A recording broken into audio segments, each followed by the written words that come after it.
세상 모든 사람들이 부자가 되는 그날까지 안젤 철입니다. 반갑습니다.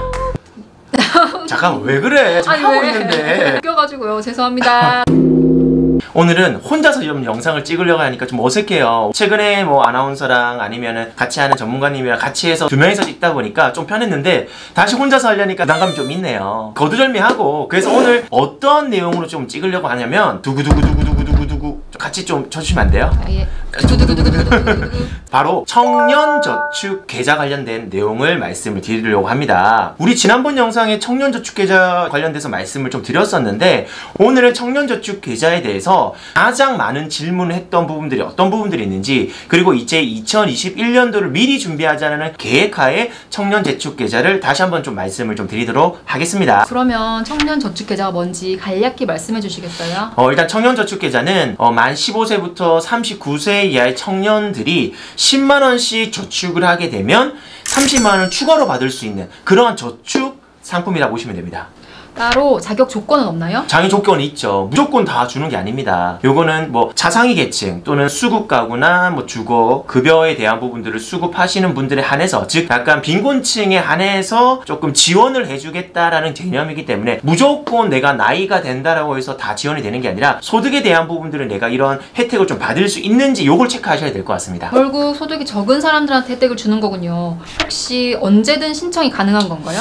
지금 2020년도 기준으로 는 4월달과 7월달 이 1차와 2차가 있었는데요. 내년에도 아마도 이럴 것으로 좀 예상이 되기 때문에 미리미리 날짜를 좀 확인하면 될 건데요. 아직은 날짜가 나와 있진 않습니다. 그래서 4월, 7월달에 신청이 가능하고 발표는 2달 후에 보통 발표가 된다라고 보시면 될 것 같습니다. 그럼 결국 얼마를 받는 거예요? 아니 아까 말했잖아요. 기억 못하세요? 10만원씩 넣으면 30만원 준다 했잖아요. 그죠? 10만원씩 3년 동안 360만원을 내고 3년 동안 30만원을 추가로 해서 1080만원 합산하면 은 1440만원을 받을 수 있는 아주 좋은 제도라고 보시면 될 것 같습니다. 혹시 조건만 되면 무조건 저렇게 다 지급해주나요? 무조건 다 지급하면 너무 좋지만 사실상 아까 전에 소득에 대한 뭐가 차상위 계층이나 이런 지원 조건이 있었잖아요. 여기에 더해서 추가적으로 3년 동안 계속 일을 하셔야 되고요. 그리고 뭐 교육도 좀 이수를 하셔야 되고, 그리고 이거 다 되고 나서 내가 어떻게 쓰겠다라는 사용 증빙에 대한, 사용을 어디에 알겠다는 증빙을 또 해야 됩니다. 그렇게 어렵진 않는데요. 사실 가장 어려운 게 바로 국가공인 자격증을 취득해야 된다.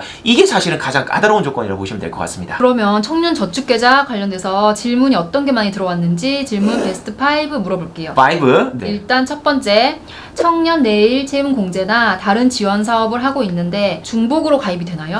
요거 정말 많이 물어보십니다. 뭐 희망 2배 통장이나 뭐 아니면 청년 내일 채용공제 이런 것들 가입을 하고 계시는 분들이 이 추가로 가입할 수 있느냐? 결과론적인 것은 안 된다, 중복으로. 다만 그러면 한 가지가 끝나고 나서 추가로 또 가입이 가능한 경우도 있으니까 요 계획 잘 세워가지고 가입을 하시면 될 것 같습니다. 두 번째, 국가 공인 자격증이 이미 있는데 이런 경우 따로 자격증을 안 따도 되는 건가요? 사실 아까 전에 자격 조건 중에서 우리 국가 공인 자격증 따야 된다고 했잖아요. 그럼 나는 이미 국가 공인 자격증이 있어요. 이런 경우 어떻게 됐냐? 결론을 먼저 말씀을 드리면 안 된다라는 거예요. 무슨 왜 안 되지? 라고 하실 수 있지만 3년 동안 가입을 하는 기간 동안에 취득하는 것만 인정이 되기 때문에 내가 기존에 있다라고 하더라도 이 기간 안에 더 따야 된다라고 보시면 될 것 같습니다. 세 번째, 아르바이트를 하는데 해당이 되나요? 아르바이트 뭐 일용직 다 됩니다. 다만 소득 증빙이 확실하게 좀 되어야 되는 부분들이 있기 때문에 요거를 조금 체크를 하실 필요가 있으시겠죠. 네 번째, 가입 후 소득이 크게 늘었어도 상관없나요?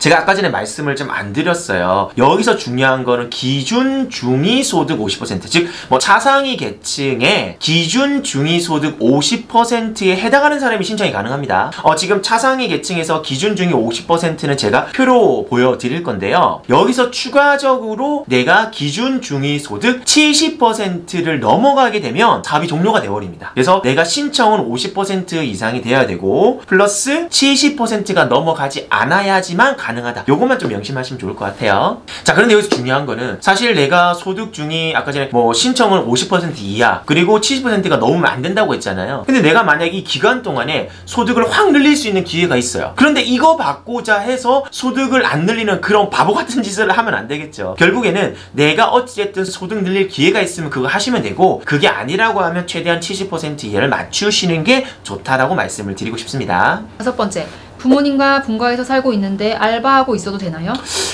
알바 아까 된다고 했잖아요. 아르바이트도 됩니다. 자, 그런데 중요한 거는 부모님과 분가했다고 해서 단순하게 소득이 적다고 해서 되는 게 아니라 아까 말씀드린 대로 뭐 차상위 계층, 뭐 수급 가구 이런 조건이 해당이 되고 소득이 아까 기준 중위 소득 50% 이하가 되어야지만 되기 때문에 단순하게 분가했다라고 해서 무조건 소득이 적다 된다 안 된다? 안 된다라고 보시면 될 것 같습니다. 자, 지금까지 질문 베스트 5 해가지고 저희가 말씀을 드렸는데 결국에는 정말 좋은 제도예요. 다만 모든 사람한테 적용이 되는 건 아닌데 혹시라도 내가 여기에 대상이 되시는 분들은 정말 좋은 혜택입니다. 자, 그렇기 때문에 내가 소득이 되고 이런 자격 조건이 되고 하게 되면 당연히 신청을 하시는 게 좋고요. 또 하나 조건 중에서 까다로운 게 국가공인 자격증이라고 말씀을 드렸습니다. 내가 만약에 국가공인 자격증을 좀 따려고 좀 생각하시는 분들은 요거 신청도 된다라고 만약에 가정을 하잖아요. 그러면 이거 신청하는 기간에 맞춰서 국가공인 자격증을 준비를 하시라는 거예요. 근데 아까 말씀드렸죠. 내가 신청하고 나서부터 실질적으로 결과가 나오고 당첨이 됐을 때 그 안에 3년 안에 자격증을 따야 되기 때문에